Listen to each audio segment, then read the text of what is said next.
Today, Hansen drives the C30 and gives us an update on his S60R. Stay tuned.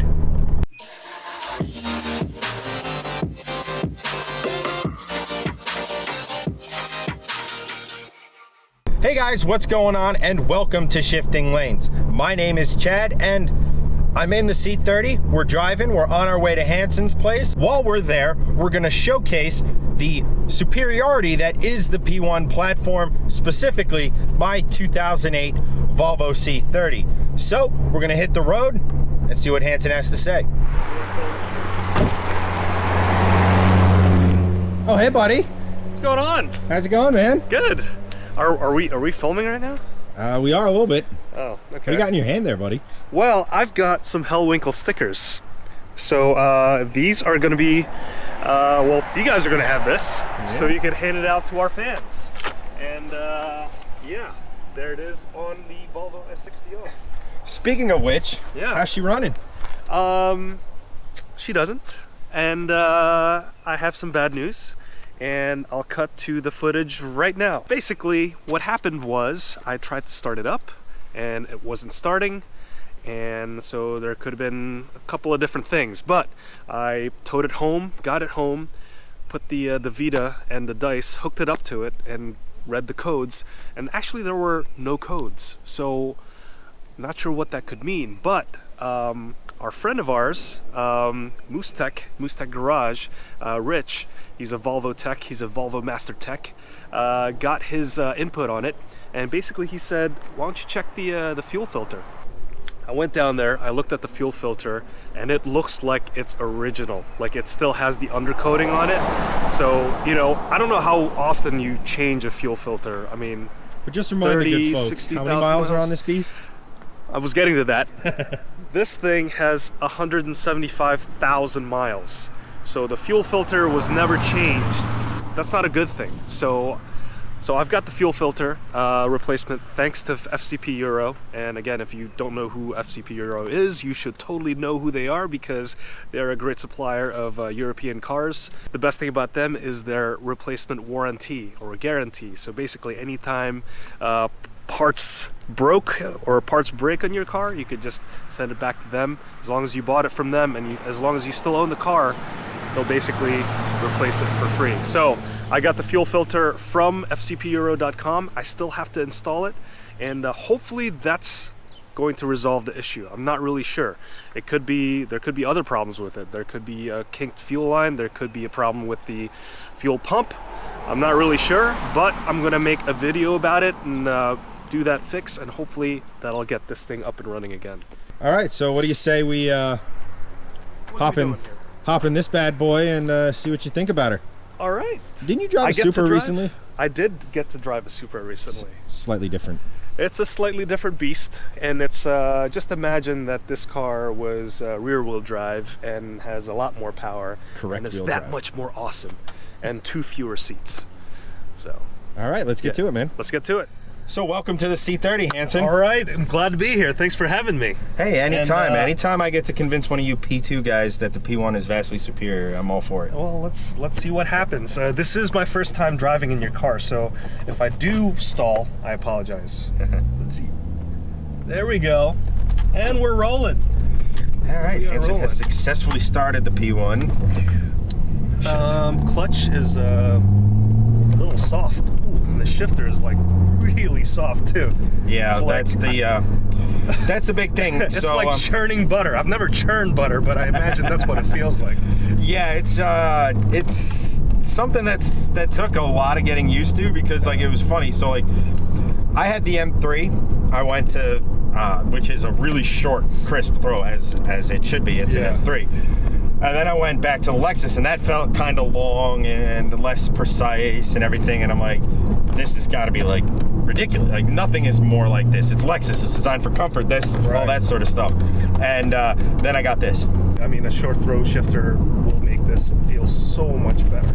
But besides that, the suspension, the handling wise, this thing feels pretty tight. Now we haven't really gone very fast here, but it feels like there's good road holding potential here. It's very responsive. It holds the road pretty well. Like it's it's got good grip on the road. Again, we're not taking it to the limits currently, but so far this feels pretty good. And what kind of tires do you have here? I have Federal 595 Super Streets on here.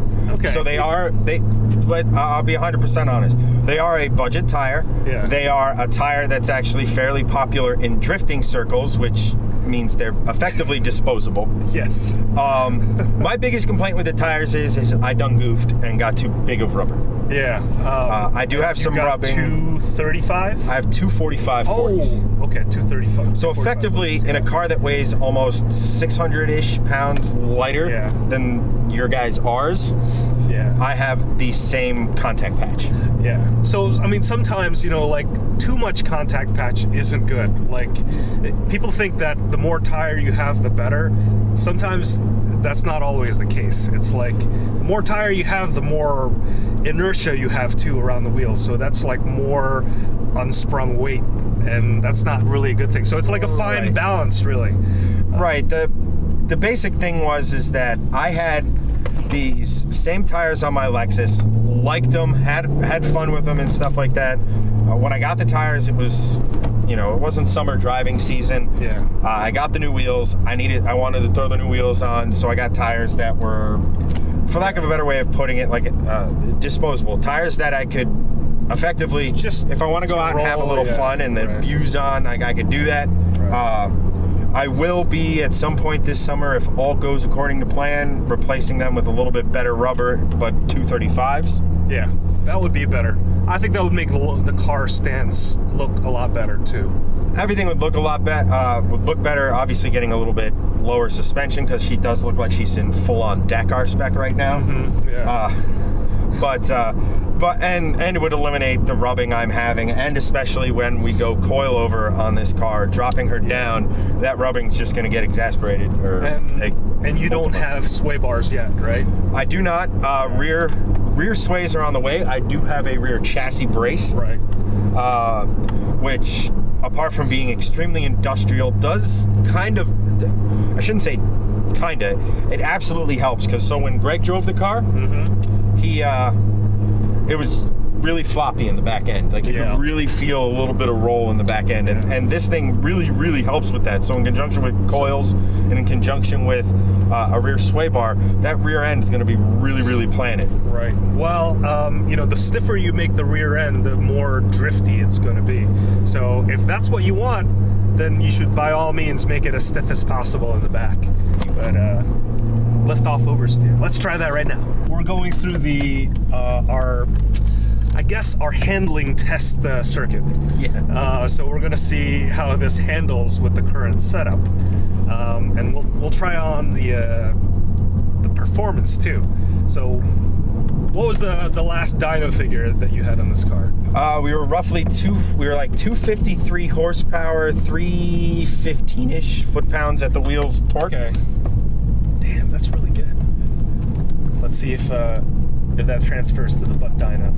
Anything at about 3,500 and above is when you really feel everything come on song. Okay. Like, you feel it initially, but then it's like, stage 2, so to speak. Like, it's not like and really throws you back, but it's discernible and very noticeable. So. All right. It's got some pull. It's got some torque steer too. Oh, hell yeah.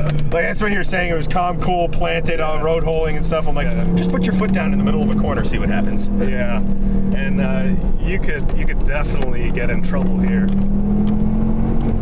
Yeah, this feels like it has a lot of potential here. As far as mods we can do to the stock K04 turbo, we're pretty much almost completely there. Things we've done, I should say: 3-inch turbo back exhaust, front mount intercooler with hard pipe, or bigger hard pipe, bigger intake, bigger turbo intake pipe. So the only thing that's left is intake manifold. Okay. Lower and upper. That would be coming from Elevate, and it's supposedly supposed to unlock another 20 to somewhere between 20 and 40 horsepower. Okay. And that pretty much maximizes the K04. I'm going to, at that point, retune her, and then we should be in the 320-ish range for both. I mean, that's insane, considering that the more power you stuff in here, the more undrivable this car is going to be. So I don't know what your goals are. I mean, obviously it's to kill a Civic Type R, right? But and that car is like pretty balanced. It's awesome for a front wheel driver. It doesn't really have a lot of torque steer. Actually, it doesn't have any torque steer, which is pretty amazing. Also,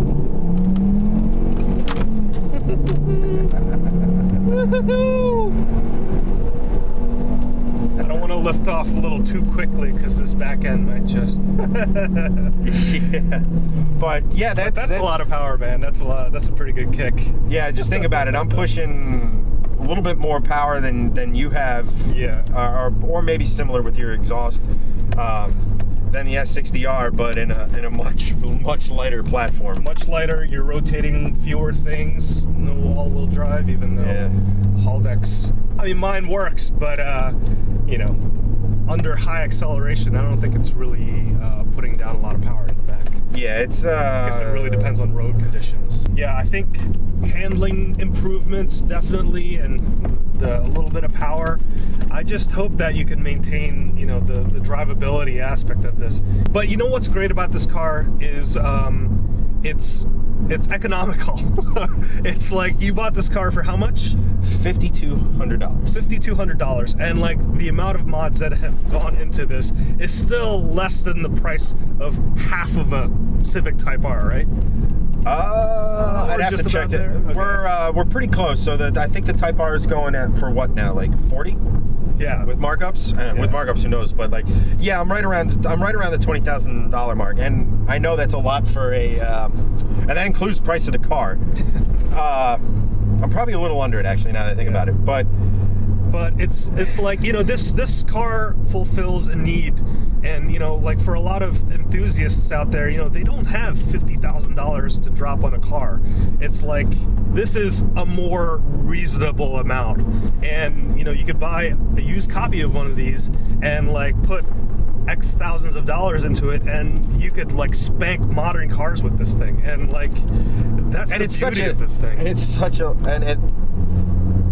little, I mean, obviously with the wheels it kind of grabs attention and stuff, but it's such, like all the Volvos, it's such a wolf in sheep's clothing. Right. You just don't see it coming.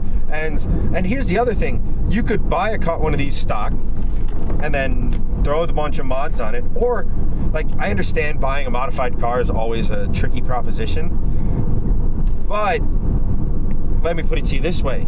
Who in their right insane mind is going to go out there and pay even $12,000 for a 2008 Volvo C30 with 140,000 miles on it?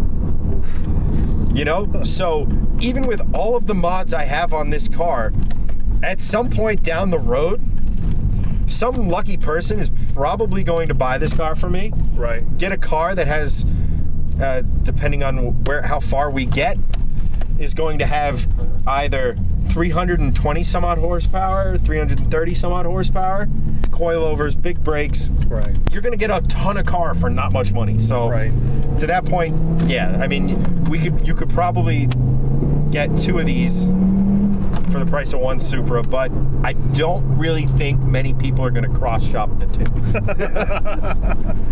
If you want to find Shifting Lanes on social media, you can hit us up at Shifting Lanes. I'm at Kennedy83, and you're at Mr. Hansen Luckman. So definitely, if you guys want to further the conversation there, hit us up. We're always happy to talk to our fans. And don't forget, I don't know if it's obscured by his hoodie.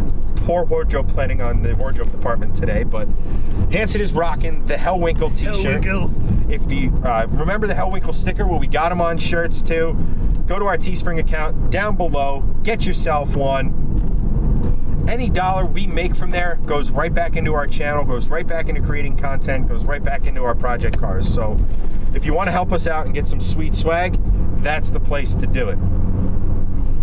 But I think for this one, I think we've talked enough. I think so. Thank you so much to Hansen for coming out and spending some time with the C30 and talking V60R and Supra with me. But this has been a pleasure. By the way, S60R and V70R. Come on, man. You buy a, what is this, a P1? Yeah. You buy a P1, you totally forget about the other P2 stuff. Come on, man. Without any question or shadow of a doubt, yes. Yes. I totally forget about stuff. Like, it is. But, hey, this has been fun, man. This is a great car. This is a great car. It's a fun little rocket. It's a fun little rocket, yeah. I will, like I said before, when you watch this, I'll be down at the Dragon having even more fun with this car. But for this one, that's a wrap, and I will catch you guys next time.